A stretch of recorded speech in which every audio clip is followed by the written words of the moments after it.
Well, now back to our main news tonight, the new CCTV footage from the night of that row between Andrew Mitchell and Downing Street Police. We can now reveal more about what happened and the serious questions it raises about the police version of events. Here's our political correspondent Michael Crick's exclusive investigation.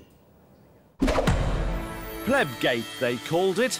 A senior member of the cabinet accused of swearing at the police in Downing Street and calling them effing plebs. Plebs. Pleb. Tonight, for the first time, a Channel 4 News Dispatches investigation shows pictures of what happened that evening. We reveal a crucial email from a man claiming to be an eyewitness. But the man who wrote it now tells us he wasn't there.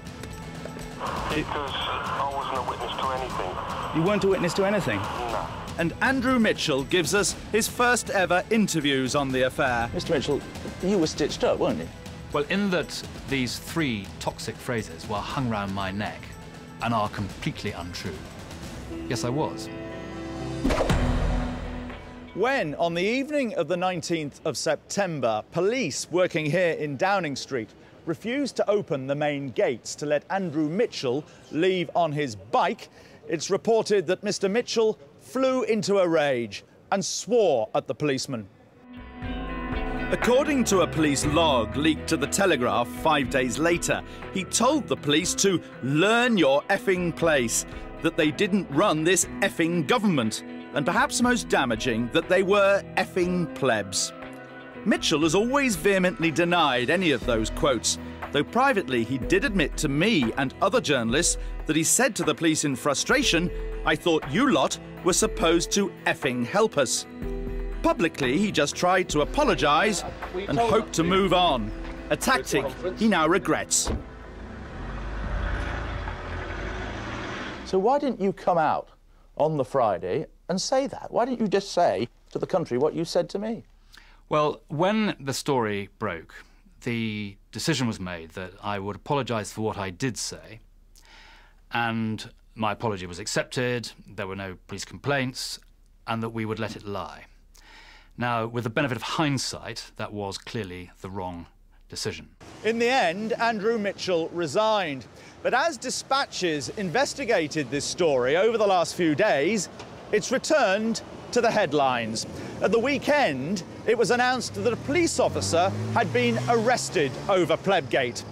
And yet, even now, we don't really know what happened just after 7:30 on the evening of Wednesday, the 19th of September.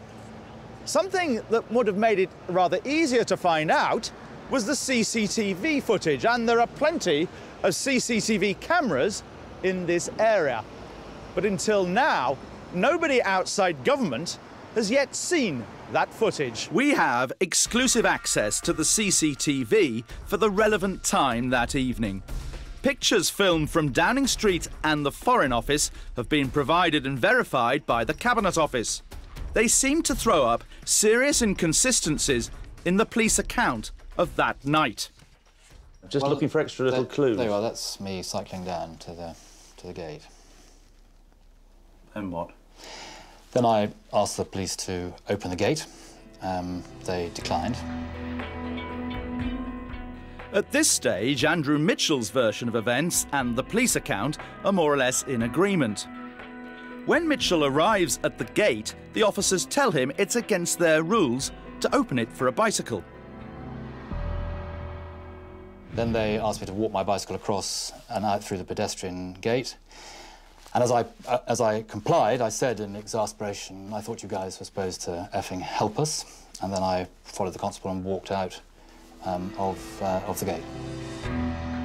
However, according to the police log, it was as the officer and Mr. Mitchell were walking towards the pedestrian gate that Mr. Mitchell angrily said, "Best learn your effing place. You don't run this effing government. You are effing plebs."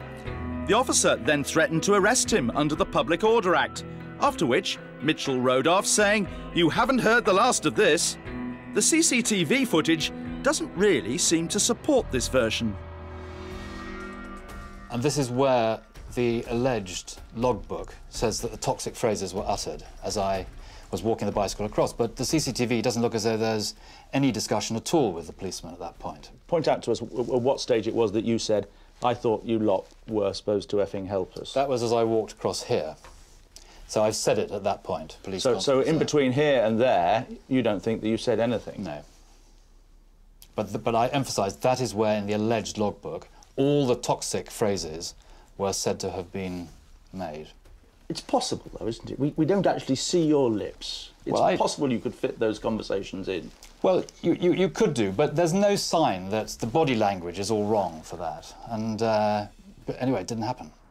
The next day, Thursday, the 20th of September, everything seemed quite normal. At first, I got a call from Downing Street to say that the Sun were going to splash on an altercation with the police. And my first reaction was, there's not really much of an altercation to splash on. And it was only later that I heard these toxic phrases which have been attributed to me. Like plebs. And at that stage, the Sun was saying that you'd referred to effing morons. There were three phrases above all, which were hung around my neck for the following 28 days, every day in the press, which were used to destroy my political career and were used to toxify the Conservative Party. The allegations were that I had called the police effing plebs, that I had said you don't run this effing country, and that you should know your effing place. They are completely untrue. I never said phrases like that at all. I would never call someone an effing pleb. Anyone who knows me well would know that it is absolutely not in me to use phrases like that. but Andrew Mitchell can be abrasive, so many colleagues believed he could have said such words. The next morning, the story did appear in The Sun, and 4 days later, what was claimed to be the police log was published in the Daily Telegraph. One obvious question is how The Sun got their story and how the Telegraph got the log. But however the police log came to be published in the Daily Telegraph, Andrew Mitchell now believes that there are details in it which can be reassessed and tested now that the CCTV footage is available. According to the police log, there were several members of the public present opposite the pedestrian gate. The members of the public looked visibly shocked. The Downing Street CCTV cameras can't really see what's going on beyond the gates, but there is a camera up on the wall of the Foreign Office building that looks down on the pavement. Now, on this, the alleged logbook talks about crowds of people deeply shocked, watching and listening. And what this CCTV shows is there aren't any crowds of people watching and listening. And there's this man here. There's one chap who wanders across and stops and then wanders back. But apart from that, there aren't any crowds of people. What do you think the significance of that shot is, then? Well, it is the suggestion in the alleged log that there were lots of shocked people there who were watching and listening and were horrified by what they heard. But what you see on this clip is that there aren't lots of people there. Despite the apparent absence of any eyewitnesses, the following night, the Deputy Chief Whip, John Randall, received this email from one of his constituents. And in it, the constituent claimed that he and his nephew had seen the events in Downing Street on the night in question. And that account matched, almost word for word, the account in the police log that appeared in the Daily Telegraph a few days later. For Andrew Mitchell, this email to John Randall was potentially a huge blow. That email, from clearly designed to stand up a story that is false, I knew it was false when I saw it, but it was clearly very destabilising for me with my colleagues, and it was clearly used to destabilise me with Downing Street. But before long, Mitchell found himself being destabilised by the organisation that represents the interests of ordinary police officers, the Police Federation. They were busy making hay out of plebgate, eager to change government policy on cuts to police budgets, and they deployed their members in PC pleb T-shirts at the Tory party conference. And as MP for Sutton Coldfield, Andrew Mitchell was invited to meet officers of the Police Federation from across the West Midlands. Well, I was asked by the head of the Fed in the West Midlands whether I would agree to a constituency meeting to clear the air. You clearly had some doubts about what might happen at this meeting with the Police Federation in your constituency, because you actually recorded it. I don't suppose you record many of your meetings. Well, it's not abnormal for a Conservative Party press officer to record a meeting, and I had a Conservative Party press officer in the meeting recording it. Did they know you were recording it? Yes. Well, they knew that there was a Conservative Party press officer in the meeting. It shows, does it not, that you were rather suspicious of the Police Federation and their behaviour over this whole affair. I thought it was best to record it. I'd welcome a chance to sort of clear the air, draw a line under the episode. Yeah, I appreciate that, but clearly things have come to a head around where... At the meeting, the Federation seemed keen for Mitchell to give his account of what happened. You told them in the meeting about the phrase that you had said in Downing Street, which is, I thought you lot were supposed to effing help us. So you told that, but you denied any of the other phrases, plebs and so on. I did. I was very clear in the meeting. You know, the incident was very brief. You know, I complied with it and picked up my bicycle and was to go. But I did say, you know, under my breath, but audibly, in frustration, I thought you lot were supposed to help us. I did say that, and it is for that that I apologise. And, you know, I'm grateful to the officer to accept my apology. But my memory... Despite these admissions, the Police Federation left the meeting saying Mitchell had refused to give his side of the story. Mr Mitchell, although he's once again apologised for what he did say outside 10 Downing Street, he's also repeated a denial of key elements in a police report. And for us that means, or the clear implication is, that police officers have been dishonest, but he will not tell us what he did say. So what do you think should happen next? I think Mr Mitchell's position is untenable. I think he has to resign. I put to Mr McHale the apparent discrepancy between his account and what actually took place at the meeting. In the meeting, he did give a pretty full account, didn't he? A full account. And one of you actually said, I appreciate your candour. Yes, yeah. How come then, in that case, one of you then came out, may have been you, and said, he will not tell us what he did say? Because that is my understanding of what Mr Mitchell was saying to us. He even in the meeting, he didn't actually give a full statement or a full his full version of events. But what's missing? What seems clear is that this highly publicised meeting in his constituency put more and more pressure on the Chief Whip. 7 days later, he resigned. With Andrew Mitchell's resignation, the Police Federation were triumphant, and much of the press were jubilant. But the Chief Whip had been brought down on the say-so of a police force, one of whose members seems to have illegally leaked the police log, and on evidence which was corroborated only by a strange email from one of the Deputy Chief Whip's constituents in northwest London, a man who claimed to have been an eyewitness. The email was sent from a man in Ruislip in northwest London on the night after the incident here at the gates of Downing Street, sent to his local MP, John Randall, who, it so happens, was at the time Deputy Government Chief Whip to Andrew Mitchell. Unfortunately, I write to you to complain about the absolutely disgusting behaviour I was witness to yesterday by your fellow Member of Parliament in Downing Street. I was with my nephew, was hoping to catch a glance of a famous politician.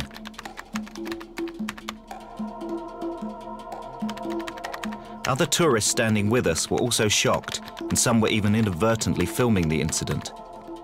That's very strange, for as we've seen from the CCTV film, unlike now, there didn't appear to be any tourists or real eyewitnesses at the gates of Downing Street at the time in question. I, having a keen interest in politics and the Conservative Party, knew it was Andrew Mitchell, Member of Parliament for Sutton Coldfield. The wording of John Randall's constituents' account sounds remarkably similar to the police log which was leaked and published in the Daily Telegraph 4 days later. Imagine to our horror when we heard Mr Mitchell shout very loudly at the police officers guarding "in country," just continued to shout obscenities at the poor police officers. It's very convincing, unless you know it's untrue, as I do. And it was clearly aimed to destabilise me and finish me off by sending it into the heart of government to my deputy, and could easily have done so very fast. I understand that on the day the Telegraph published the police log, David Cameron rang Andrew Mitchell at his home and effectively told him, "We've got you banged to rights." Not so much because of the Telegraph log, but because of the emails sent by John Randall's constituent. "But they're all lies," said Mr. Mitchell. So instead of sacking him, the Prime Minister asked the Cabinet Secretary, Sir Jeremy Hayward, to carry out an inquiry into the emails sent by John Randall's constituent. After 2 days, that inquiry was inconclusive. And even though John Randall went round to see the constituent at his home in Ruislip, the inquiry found out remarkably little about who the constituent actually was. So I embarked on much the same mission. Who was this mystery emailer? First, I rang him at his home. Hello, my name's Michael Crick. I'm a reporter with Channel 4. I understand that you were a witness to what happened in Downing Street on the 19th of September involving the Chief Whip, Andrew Mitchell. And I was wondering whether I might be able to come and have a word with you about this. Why is that? Because I wasn't a witness to anything. You weren't a witness to anything? No. I mean, my understanding is that you sent an email to your MP, John Randall, the following day, outlining what you'd seen. I mean, considering what's going on, you're phoning me. Yeah. And I don't know who you are. Right. And this email is private email, which you have no right of access to. Do you stand by what you said in that email? I'm going to have to contact my local MP. Right. Because now there's a breach of data protection now going on there and confidentiality. But do you stand by what you said in the email, or? I've got no comment. No comment? No. Well, you did write to the Deputy Chief Whip and your MP about this. Neither here nor there. But there was an email may have been sent, whether it was me or not. Right. Did you witness? Thank you. The big point was he denied being an eyewitness. So my next stop was Ruislip, hoping to find out more and to get the mystery emailer to explain things on camera. Well, it was a bit of a long shot, but not surprisingly, wouldn't do a television interview. But I did get a good 20 minutes chatting to him on his doorstep. Again, he insisted he hadn't been there at the end of Downing Street. He hadn't seen Andrew Mitchell, he said. And he claimed he hadn't even sent the email. The impression I got is that he was a very worried man, frightened even. He was suggesting, hinting there were others in the background behind all of this.